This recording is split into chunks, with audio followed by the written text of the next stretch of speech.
അസിത് അതിനോട് യോജിക്കുന്നുണ്ടോ? ഇത് ഒരുപക്ഷെ ഇത്തരം ഒരു ധാർമ്മിക ഉത്തരവാദിത്വം ഇദ്ദേഹം ഏറ്റെടുത്ത് പ്രതിരോധത്തിലാകുന്ന ഇടതുപക്ഷ മുന്നണി CPM ഉൾപ്പെടെ അടുത്ത തെരഞ്ഞെടുപ്പിൽ ഇതിന് മറുപടി ഏൽക്കേണ്ടി വരും.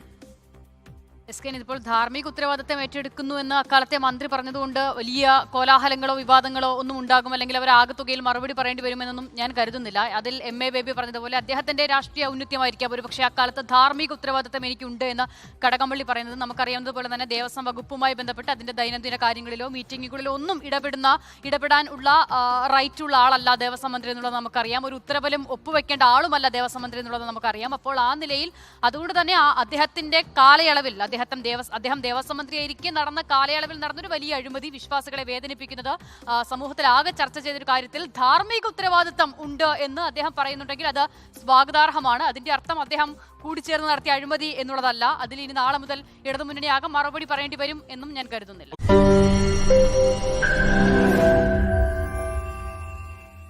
ലോകത്തെവിടെയായാലും ഏത് സമയത്തും 24 വാർത്തകളും ഓഗ്മെന്റഡ് റിയാലിറ്റി പാക്കേജുകളും എക്സ്പ്ലെയിനറുകളും വിശദമായി കാണാൻ ഞങ്ങളുടെ YouTube ചാനൽ നിങ്ങൾക്ക് സബ്സ്ക്രൈബ് ചെയ്യാം.